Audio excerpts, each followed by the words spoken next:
The story is now known across the country. Two young men, Darius Dillard and Nate Williams, knocked down the door of a home in Rochester on Emerson Street. They helped save a family of 5, all of whom were strangers. The lady was they were trying to get stuff out of the house, and I was like, no, we don't have no time to get anything out of the house. You just got to get out of the house and go, because I don't want none of y'all to get hurt, burnt, nothing. Downstairs, it was clear, because they didn't even know it was upstairs only. So as soon as we went upstairs, it was dark. You couldn't see. We threw the water where the fire was, but the smoke had came to our lungs, so we had got out as soon as possible. I was relieved. Like, that's the first thing that came to my mind was, like, relieved. Because, like, the family, they made it out safely. I made it out safely. My cousin, like, everybody just made it out of there safely. That's all that really mattered, honestly. Because I wouldn't want my family to be in that same situation, and I feel like I should help other people. After the story went viral, we caught up with them at their home.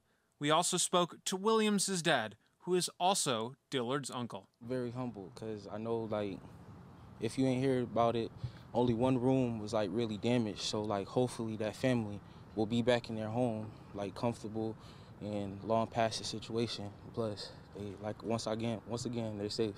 I'm feeling great. As long as the family's safe, that's all that matters. But hopefully they could move back into their lovely house and get situated. Right. I didn't even know him. I didn't even know him from a can of paint. That's the crazy thing about it. Yeah. And they just thanked me after, me and my cousin. Not at all. Like, not at all. I'm still, like, processing everything. Yeah. Because just the fact, like, one person told me, they was like, oh, did you wash your cape today? I was like, what? Like, it was crazy.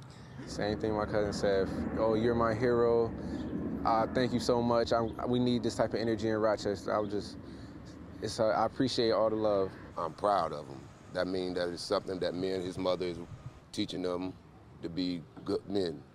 From boys to men, they're growing up to be good men. They care more about other people than just themselves.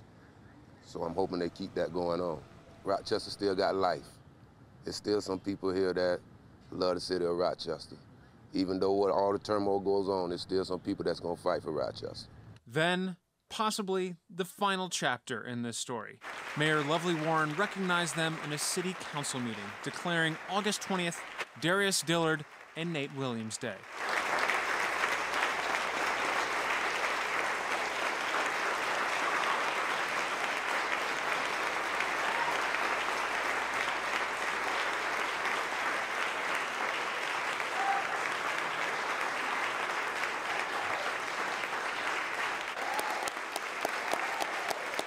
The fire chief and other fire department members encouraged the young men to take the civil service exam.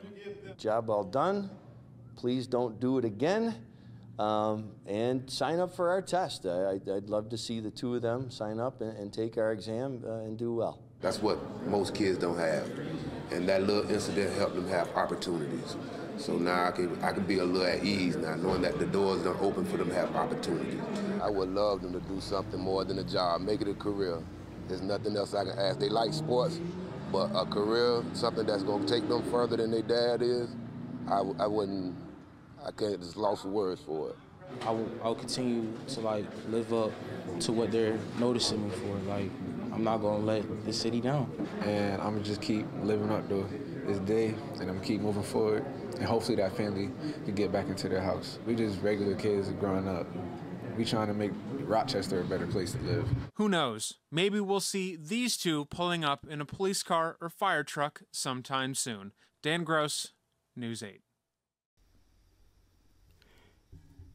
I can't count how many stories I have done so far in the last year alone leading up into this one, where it showed where black males, and that goes for the young, from being children all the way to grown adults, have saved people from burning buildings. It's just simply amazing. But before I really get into the story, the meat of it, I have to correct the reporter at the beginning of the video for one thing. This is a story that many of us have not heard from around the country or around the establishment, mainly because it's been overshadowed by something else, something I guess you can say edible, but I'm not going to get into that because I said I wouldn't talk about that anymore, but y'all know exactly what I'm talking about. And if it wasn't for me going on to Instagram and on the Explore page and I didn't come across this, I would not have known about this story. Would you know that the story that I'm talking about right now actually was put out there on August 21st? It is currently September 1st. So we're talking roughly about 11 days, 10, 11 days later when I'm able to talk about this, because I'm just finding out about it. I didn't know that this happened. If for me, if I'm not in Rochester, New York, which is where I'm not located, then of course I wouldn't know. On a local level, many people up there will know about it, and then it just kind of faded into the background when this should have had more of a push. But when you don't have your own media, this is what happens. But you know what? It's still very recent, so I'm going to talk about it.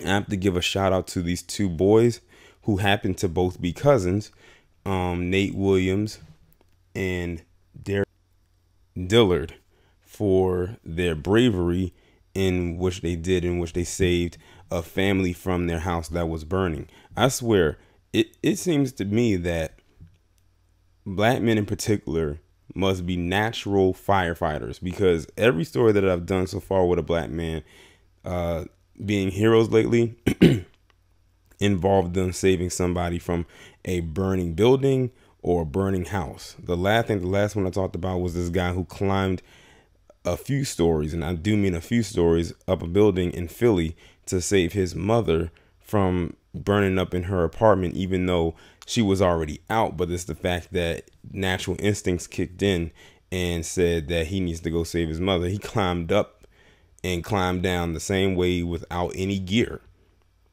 And I think that is what makes these stories even more interesting, is that these individuals have no training.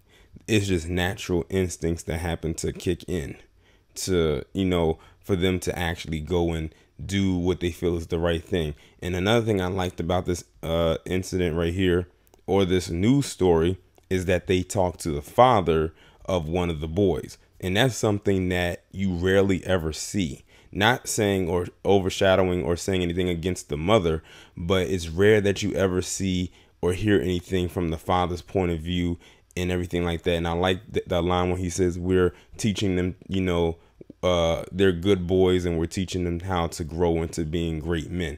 That's something you rarely ever see in any kind of news story, because they rarely ever give the father any type of screen time or allow him to put shine onto his boys, or in this case it was his son and his nephew. So it's definitely something that I really liked seeing from this news clip.